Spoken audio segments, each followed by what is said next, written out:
Welcome to Connections with BCD Travel, an ongoing conversation about the modern-day travel program, the impact of technology, and how travel buyers can take control and drive change. What are we waiting for? Let's start connecting. Welcome back to Connections with BCD Travel, and if you're new to Connections, welcome to you.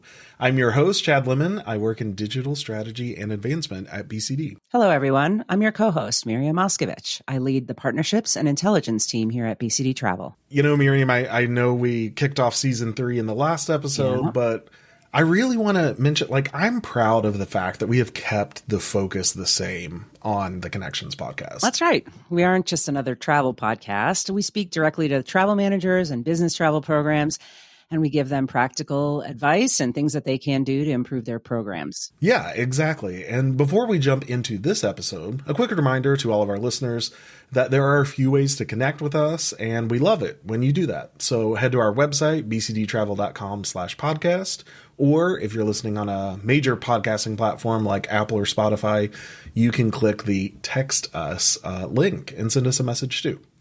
All right, Miriam, what are we talking about today? Okay, so it's our season kickoff today, and we just talked about how we focus on technology on this podcast. But what if a travel program just isn't really sure if they should pursue new technology this year or what they should feature?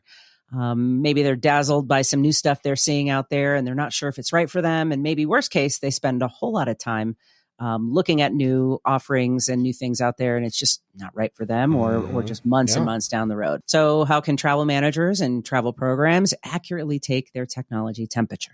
You know, I love this topic because we hear horror stories all the time, and it's painful to hear each and every time, truthfully. But luckily, we have a Connection superstar here today to talk about this very topic and offer some advice. She's been on the pod many times and has become known as one of our spicier guests, but you know me, I love that, because she's never one to be shy or shy away from a controversial topic or give some hard truths. That's right. Alissa Merlino is back. I know you're a fanboy. She's part of our global solutions engineering team and an expert on optimizing the travel program with the right technology. So let's do it, Chad.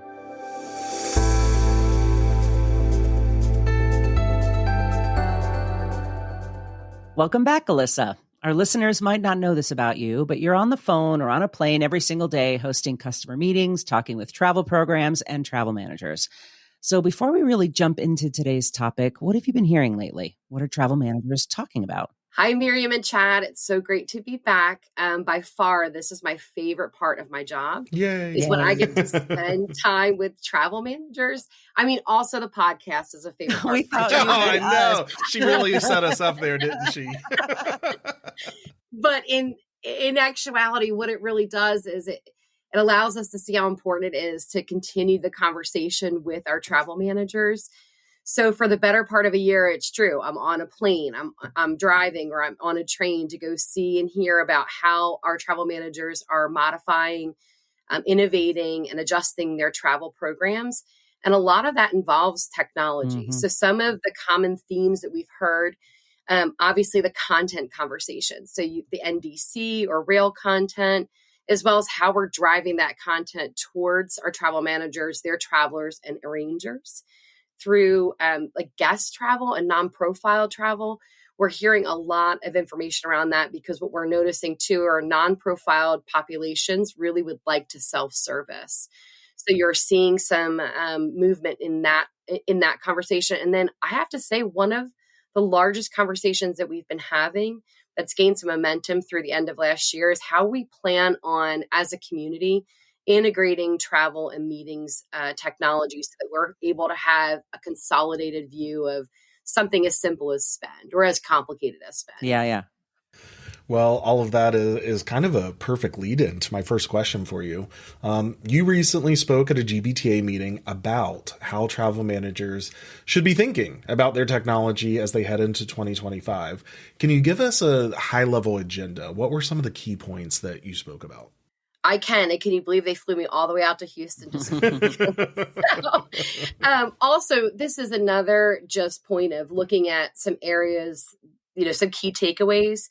So we highlighted that. The first is knowing your program. Most of our travel managers deeply and intimately know their programs, but that's the key component. A lot of people are seeing job changes or they're moving into different roles. And that's the first part. The second part is something that Chad had mentioned at the intro of this call is don't be dazzled by the technology that's out there. Ask the hard questions. A lot of times, you'll realize that maybe the tool is really slick, but it's not globally scaled. And this is just a great time to do that discovery work.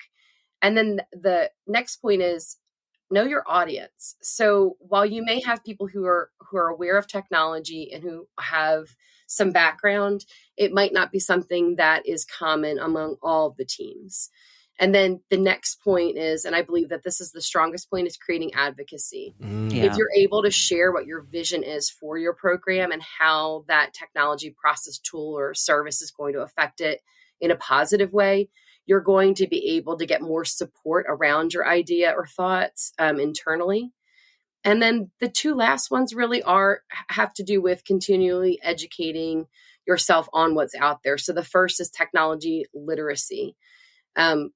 One, you can constantly be reading up on it, but also be aware that there are blind spots within your cross-functional teams. Like, for example, I came from the meetings world. So for the first year of working at BCD Travel, I didn't know what GDS stood for. So it's really important to make sure that even then you have people who have been part of your team for multiple years and are integral parts, that they understand some of the common terminology. And then the last piece is proactive engagement. So we give all these great ideas. We go to implement them, but are we checking back in with our internal stakeholders to make sure that we are really affecting the change that they've wanted? I think some of the things you mentioned, especially around owning or knowing your audience and even creating advocacy, those things are so important. And with technology and business travel changing so rapidly, really knowing your audience and knowing their priorities is kind of one of the most important things. So can you talk a little bit about the priorities being different between kind of the executive suite and the travelers that you're trying to support? Yeah, so I think last year so 2024 is a really good year to analyze. So there were multiple different changes that play just overall from a cultural standpoint, globally. And it's a very complex way to understand your program and understand the people who are playing into that program, and just overall what those goals and initiatives are of the organization as a whole. So 4 areas that I would say that you should definitely look at it is there change? Are there changes in the departments? Are there structural changes? Are you going to go through resource changes? As well as what are your main friction points? You may feel that sustainability is a friction point for your travel program and the teams that you interact with on a day-to-day basis. But from a C-suite standpoint, they could be looking at savings as being the biggest friction point. And then that really bleeds into initiatives as well. So there are a lot of initiatives out there for sustainability for 2030 or 5-year plans. So that's also something, if you're looking at spend technology, but really your organization is heavily into sustainability, and that's where a lot of the investment's going to go. You want to make sure that you're moving with the current, not against the current when you're introducing new products. Right. The last piece is, and I think this is the most important, this is where we have found when we've talked to travel managers, and myself included, is where you find the most spinning wheels, is the appetite for risk. So if you are someone who really wants to take on something that's riskier but has a high reward, but you're in a culture that's fairly conservative, you are going to find a lot of roadblocks. There's also room for disruptors within an organization. I would often say that I'm probably a disruptor in BCD and a welcomed disruptor. Yes. Sometimes I would like to move faster than the market moves. But I'm welcomed here and there's a place for me here. And we have a lot of clients that are like that, or a lot of travel managers who have that opportunity. And are great partners for us as well. But again, if you're working against a risk adverse culture and you're someone who likes to take on risk, you probably will feel frustrated with that process. Okay, well, Alissa, can we dig in more into risk? And I love what you said, knowing your own appetite for risk. And I want to expand on that because We see this all the time. People see a new feature or they hear about something and they instantly demand it. And they might not be thinking through the entire business case or the need and end up wasting time and resources and money. Yeah, that's a great point. And I think that's where we could spend a lot of time just talking through that is if you're taking with you a really good partner, now that could be your TMC partner, that could be your meetings and events partner, or your technology partner, somebody who is able to allow for you to get a really clear version of what the buildup of that product, tool, or service looks like. So just a few examples. We were at some conferences where we were meeting with some of the newer technology on the scene on behalf of and with our travel managers. Love that. And it was great. And we were able to ask some questions that we know because we know their program well. And we also know that these travel managers in this particular incident, in this particular case, are managing so many different components of their travel program that we're able to help and fill in some of the gaps. So even from the standpoint of this happened to be some non-profile traveler tool, and it was incredibly slick and had amazing dashboards. But in the end, it wasn't going to be able to be implemented in all of their global markets, which was one of their sticking points. Now, the difference is if they had more time to lead up to that and to grow with the tool, it might have been a great investment in a good partnership. And I think that's really where it comes down to. It's not just appetite for risk. It's Right. What are the pressure points on your side? And I do think your TMC partners, meetings and events partners can be a really helpful tool in that process to just be able to ask some of the harder questions. Okay. And, when in dealing with travel managers and helping them then make these decisions, there's always that challenge or that pull between some of the goals that they might have for their program and then their need and their want to create an amazing experience for their business travelers. So how do you help them balance those two sometimes, right, opposing viewpoints? Yeah. So here's a really good example of that is that, so we were working with a large client and they looked at one of the new online booking tools, and the travel management team thought that that was going to be the choice. However, they sent out to some of their more experienced travelers the new online booking tool and two legacy online booking tools. And what was interesting is when they got the surveys back after significant use, one of the legacy OB online booking tools really took over as the preferred tool. And this surprised everyone. And I think that's what it comes down to. Sometimes what we believe is flashy and slick and nice ultimately is not going to affect the traveler or the traveler arranger in the way that we think it's going to affect them. So what it really comes down to is how are you creating some of that structure around the feedback? So the 3 points of feedback are governance, voice of the customer, and then ultimately check-ins. So, and that's really what they did in this opportunity is they created the governance about who was going to develop this, what tools were going to be included in this evaluation. They had internal stakeholders as the voice of the customer, and these were lines of business within that organization. And then ultimately, after they had some pilot usage, they did check-ins after they implemented it. And it wasn't, again, this could be a company that's more regional or a global account, but this really was a global organization that had multiple different users and surprising results. Okay, let's switch gears a little. Alissa, I am a huge proponent of technology literacy. Why do you say that that's important when a travel manager is taking their temperature check?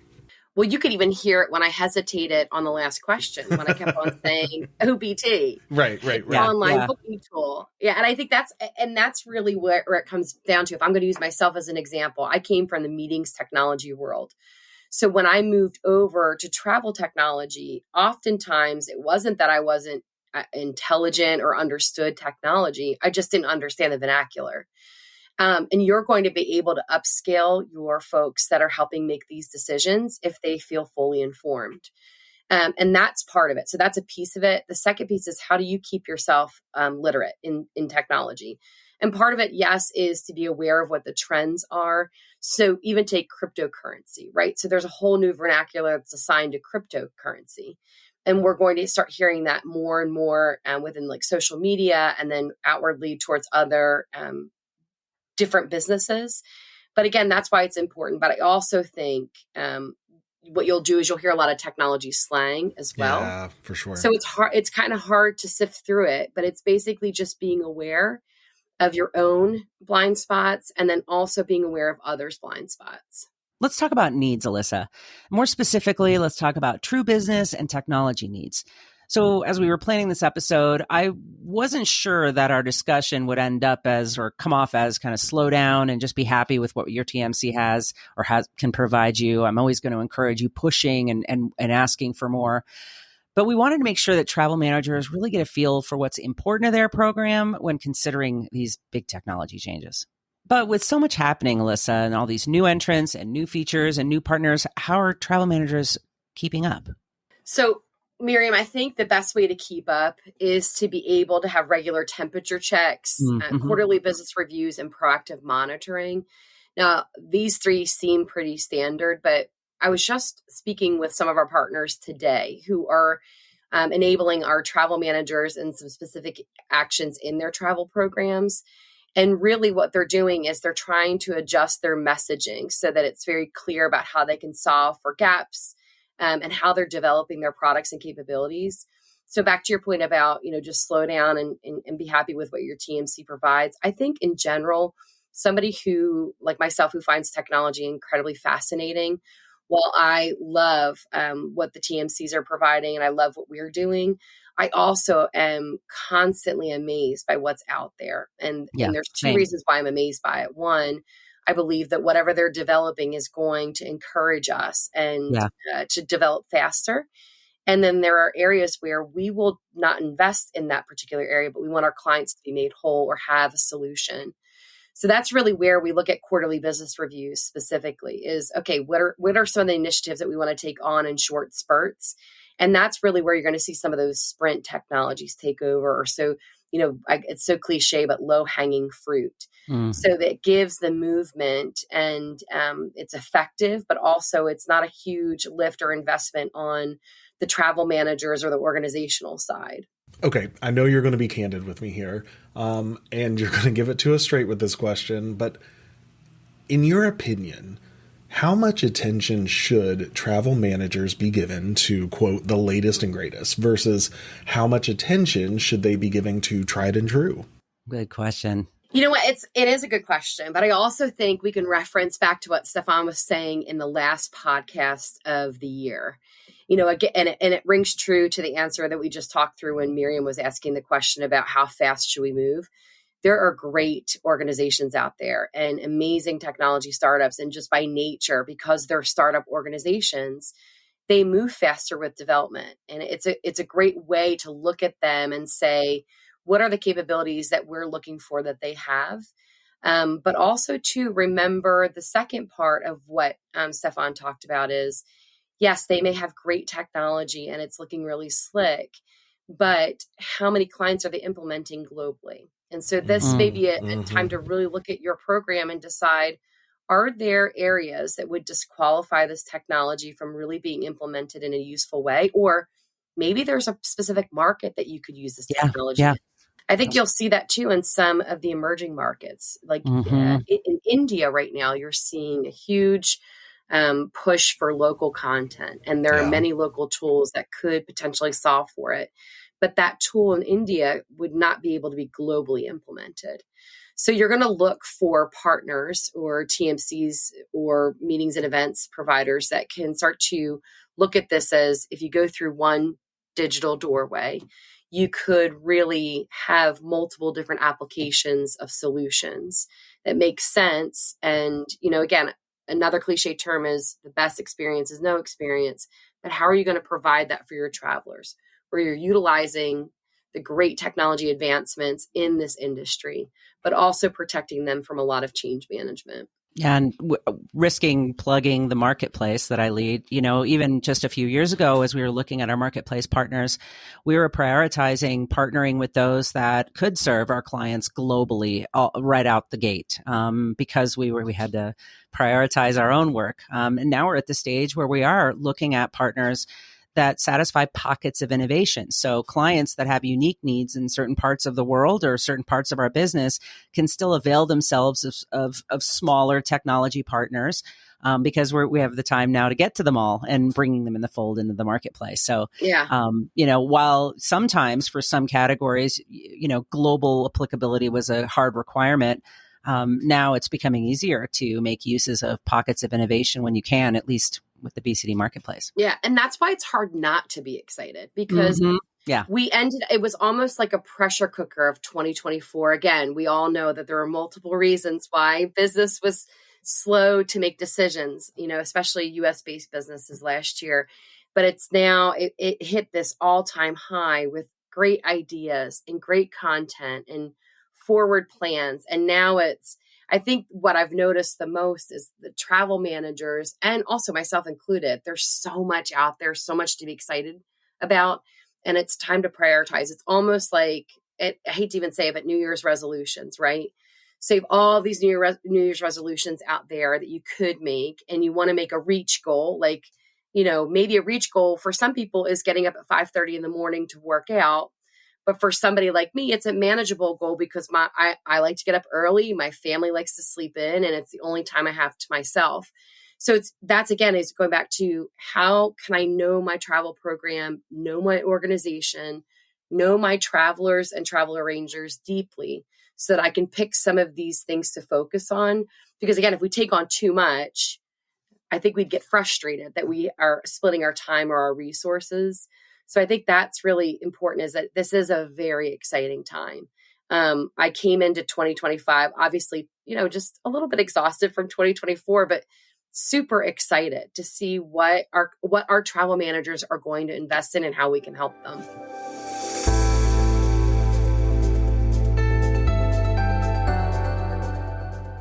I think Alissa might be in the lead now for Connections guest with the most appearances, but is she worthy of that title? Absolutely. Yes. Yeah, right? Of course.